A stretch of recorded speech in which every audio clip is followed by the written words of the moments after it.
Hello students, इस video lecture में हम डिस्कस करने जा रहे हैं फोर्स ऑफ फ्रिक्शन। ये बहुत ही इंपॉर्टेंट टॉपिक है, तो देखिए मेरे साथ। फोर्स ऑफ फ्रिक्शन मित्रों, जैसे एक ऑब्जेक्ट है ये, इस ऑब्जेक्ट पे मैंने लाइट पुश किया, मीन्स एक बहुत ही छोटा फोर्स इस पे अप्लाई किया, तो मैंने क्या देखा कि ऑब्जेक्ट मोशन में नहीं आ पा रहा है।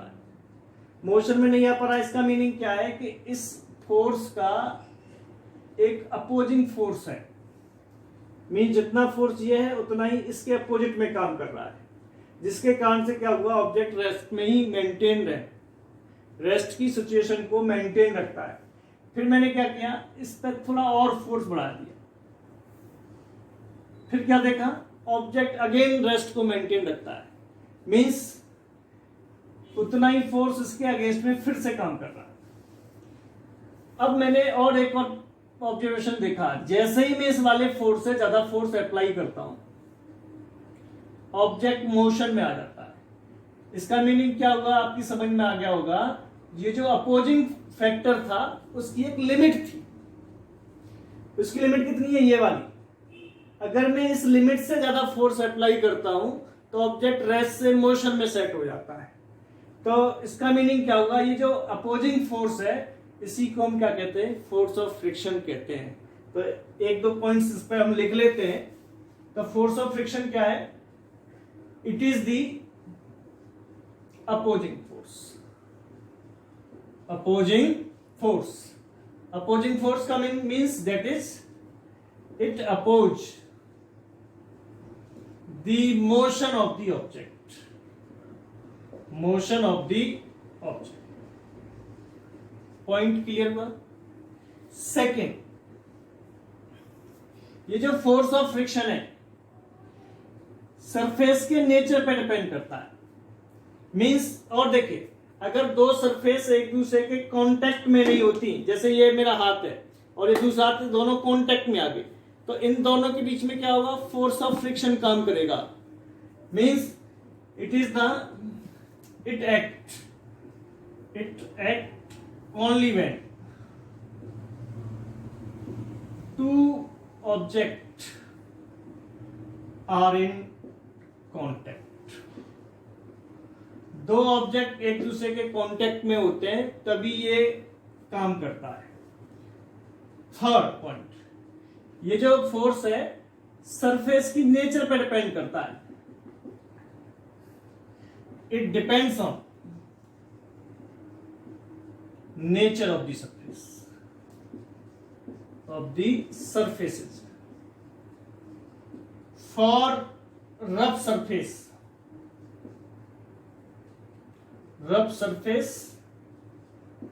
it is high, and for smooth surface it is low, means less।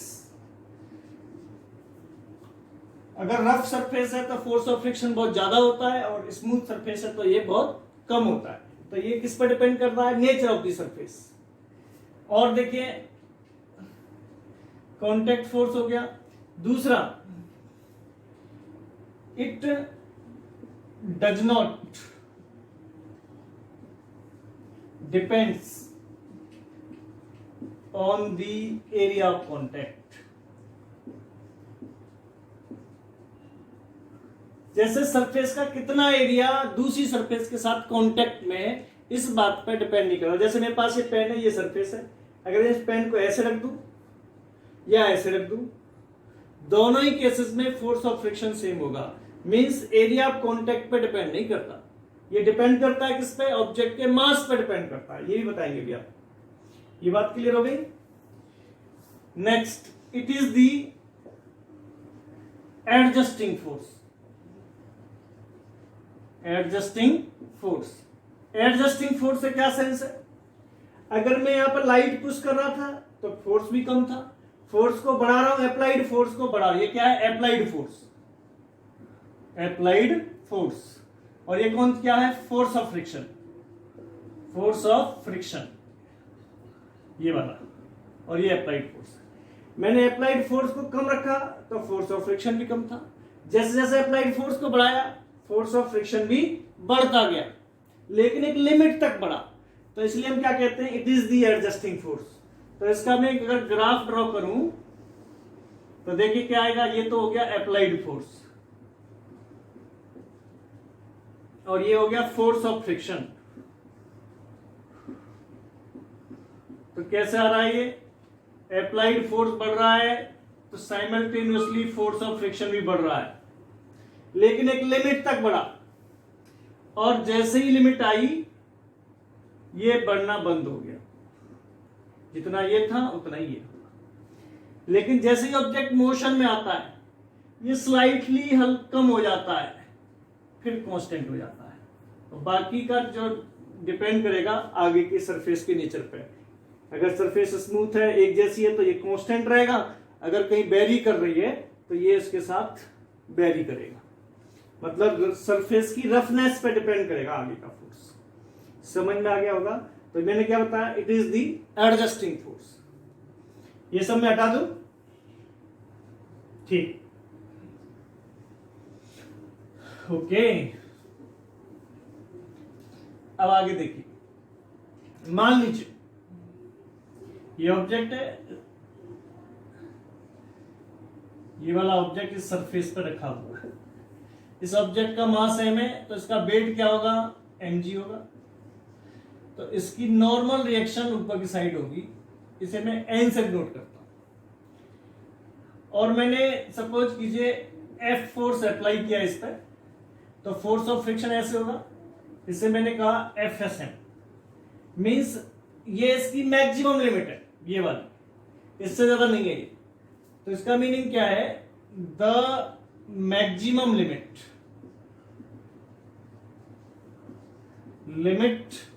Of applied force कह लीजिए, applied force up to which object remain in rest. Applied force की वो मैक्सिमम लिमिट जहां तक ऑब्जेक्ट इसमें रहता है, रेस्ट में रहता है, उसे हम कहते हैं limiting friction, called limiting friction. इसको आप ऐसे भी कह सकते हैं, the maximum limit of force of friction या maximum limit of static friction. Static friction का मतलब जैसे ये था, ये स्टैटिक फ्रिक्शन है, कम फोर्स, फिर थोड़ा और बढ़ा दिया, लेकिन यहां तक रेस्ट में था। तो इसकी जो वैल्यू होती है, इसे हम FSM से नोट करते हैं, that value is called limiting friction. इसे किससे नोट कर रहे हैं, FSM से, maximum limit of static friction. Force की वह मैक्सिमम लिमिट जहां तक ऑब्जेक्ट इसमें रहता है, रेस्ट में रहता है, उसे हम क्या कह देते हैं, लिमिटिंग फ्रिक्शन बोलते हैं। मित्रों, अब लिमिटिंग फ्रिक्शन की वैल्यू क्या होती है, ऑब्जेक्ट किस लिमिट तक रेस्ट में रहता है, ये डिपेंड करता है उसके मास पे। The limiting friction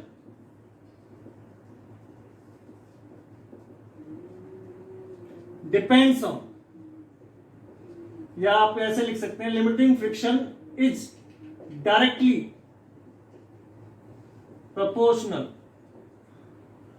to the normal reaction. Limiting friction is directly proportional to the normal reaction, means FSM is directly proportional to N. अब N का मतलब किसके बराबर है, mg के, but N equal to mg। तो FSM इक्वल टू क्या आ जाएगा, प्रोपोर्शनल साइन को हटा दूं तो म्यू mg। अगर ऑब्जेक्ट रेस्ट में है तो यहां पे S आ जाएगा, अगर मोशन में है तो K आ जाएगा। जैसे for rest FSM equal to आ जाएगा म्यू S mg। तो म्यू S का मतलब क्या है, coefficient of static friction, of static friction.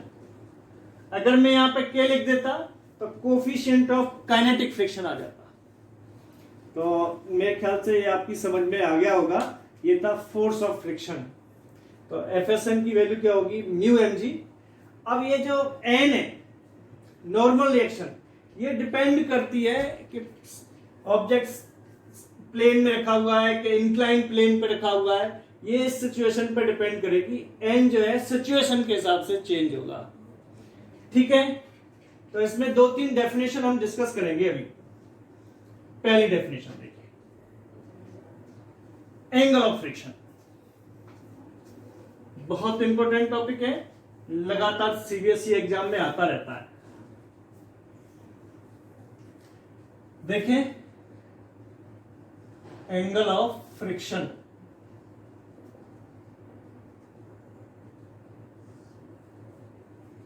देखिए, ये रफ सरफेस और इस पर एक ऑब्जेक्ट है, ये ऑब्जेक्ट है, इसका मास एम है, वेट एम जी, नीचे की तरफ काम करेगा, नॉर्मल रिएक्शन ऊपर की तरफ काम। अब मैंने इस पे इस साइड फोर्स अप्लाई किया, ये हो गया अप्लाइड फोर्स, अप्लाइड फोर्स। और इसके अगेंस्ट में से इसका फोर्स ऑफ फ्रिक्शन अपोज करता है, तो ये हो गया एफएसएम। एफएसएम है तो इसका मतलब क्या है, ऑब्जेक्ट इसमें है, रेस्ट में। जितना ये वाला फोर्स है उतना ही ये वाला फोर्स है, जितना एम जी है उतना ही नॉर्मल रिएक्शन है, because object is in equilibrium. Equilibrium का मतलब net force on the object is 0। अब इस सिचुएशन में देखिए आप, ये जो एफएसएम की वैल्यू भी किसके बराबर है, अप्लाइड फोर्स के बराबर है। तो चाहे तो आप एफएसएम और नॉर्मल रिएक्शन का रिजल्टेंट ले लीजिए, चाहे अप्लाइड फोर्स और नॉर्मल रिएक्शन का रिजल्टेंट ले लीजिए, दोनों एक ही बात है, बिकॉज ये दोनों फोर्स का अमाउंट अभी क्या है, सेम है। तो ये एफ कह देता हूं इसे, एफ की वैल्यू किसके बराबर है, एफएसएम के बराबर है। मींस अप्लाइड फोर्स अभी किसमें है, applied force equal to FSM है। इसका मतलब क्या है, that is object is in rest. अगर मैं इस फोर्स को थोड़ा सा और बढ़ा दूं तो इसका मतलब क्या हो जाएगा, ऑब्जेक्ट इस रेस्ट की लिमिट को क्रॉस कर जाएगा, मींस मोशन में आ जाएगा। तो आप इस सिचुएशन में देखिए, मींस अभी ऑब्जेक्ट इसमें रेस्ट में है, तो नॉर्मल रिएक्शन और इस अप्लाइड फोर्स का रिजल्टेंट इस साइड होगा। इस रिजल्टेंट फोर्स को मैंने आर कह दिया, क्या बोल दिया, आर। तो नॉर्मल रिएक्शन और रिजल्टेंट फोर्स के बीच में जो एंगल होता है उसी को हम कहते हैं एंगल ऑफ फ्रिक्शन। डेफिनेशन एक बार दोबारा सुनिए, the angle between normal reaction and resultant force. किसका resultant force, normal reaction and applied force. Condition is when object is in rest. उस कंडीशन में जो एंगल बनता है उसको हम क्या कह देते हैं, एंगल ऑफ फ्रिक्शन बोल देते हैं। इस डेफिनेशन एक बार लिख लेते हैं, the angle between normal reaction, normal reaction को मैंने किससे नोट किया है, एन से, and resultant force, resultant force of normal reaction and applied force। इसको हमने किससे नोट किया है, आर से। कौन सी सिचुएशन में, when object is in rest, when object just in rest, object just, ऐसे लिखते हैं, just move। जैसे ही ऑब्जेक्ट मूव करने के लिए तैयार है, मींस हल्का सा फोर्स में बढ़ा दूं, ऑब्जेक्ट किसमें आ जाएगा, मोशन में आ जाएगा। जस्ट मूव, जस्ट मूव का मतलब क्या है, जैसे मैंने लिखा है यहां पे, जस्ट मूव, जस्ट मोशन। इस कंडीशन का मतलब क्या है, एफएसएम बराबर अप्लाइड फोर्स। अगर अप्लाइड फोर्स हल्का सा भी एफएसएम से ज्यादा होगा, ऑब्जेक्ट मोशन में आ जाएगा। उस कंडीशन में जो एंगल बनना है उसे हम क्या कहते हैं, angle of friction, called angle of friction. अब इसकी वैल्यू कैसे निकालें आप, देखें प्लीज।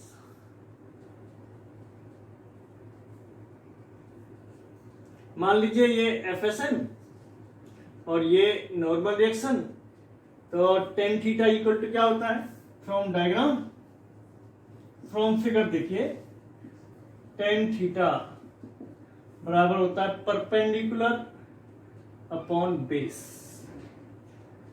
ये परपेंडिकुलर किसके बराबर है, एफएसएन के, ये वैल्यू एफएसएन के बराबर होती है, एफएसएन अपॉन एन। और मित्रों बट हम और आप दोनों जानते हैं एफएसएन किसके बराबर होता है, म्यू एम जी के। और तो टेन थीटा इक्वल टू क्या आ गया, म्यू एम जी, और एन की वैल्यू क्या होती है, एम जी, एम से एम, जी से जी, तो hence tan theta equal to किसके आ गया, म्यू के। तो डेफिनेशन क्या आ गई यहां से, hence the tangent of the angle of friction is equal to the coefficient of friction. लिख देता हूं मैं इसे, hence the tangent of the angle of friction is equal to the coefficient of friction means tan theta equal to किसके आ रहा है, mu के। तो ये डेफिनेशन बहुत इंपॉर्टेंट है, आप इसे तैयार कीजिए, एंगल ऑफ फ्रिक्शन। एक और इंपॉर्टेंट डेफिनेशन है एंगल ऑफ रिपोज, हटा दे, बोलिए, ओके।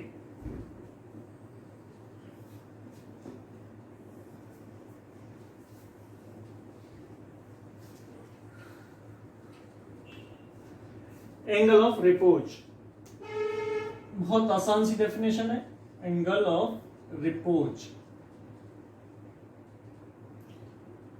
और इसका दूसरा नाम भी होता है, और कह देते हैं इसे हम angle of sliding, angle of sliding. देखिए मित्र, ये डेफिनेशन क्या है, जैसे मान लीजिए ये हॉरिजॉन्टल, क्या है, हॉरिजॉन्टल, और जैसे मैं आपसे कहूं ये मार्कर है, मीन्स ये पेन बिल्कुल सीधा सीधा रखा हुआ है, और इसके ऊपर कोई ऑब्जेक्ट रख दूं, जैसे ये है, मान लीजिए कि मैंने इंक रख दी, इसको नहीं आएगी, पेन ले लेता हूं, इसके ऊपर ये पेन रख दिया, देख रहे होंगे आप डायग्राम को, देखिए बिल्कुल ध्यान से देखिए। अब मैंने इस पेन को क्या किया, इस मार्कर को इंक्लाइन करना चालू किया, देखो जरा, इस पेन को देखना आप,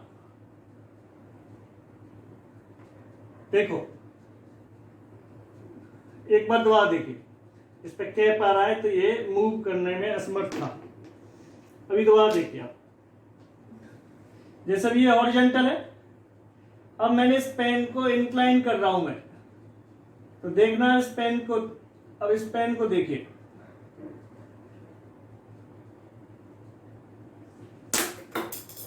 अपने आप किस में आ गया, ये मोशन में आ गया, क्यों आया, एक बार दोबारा देखिए,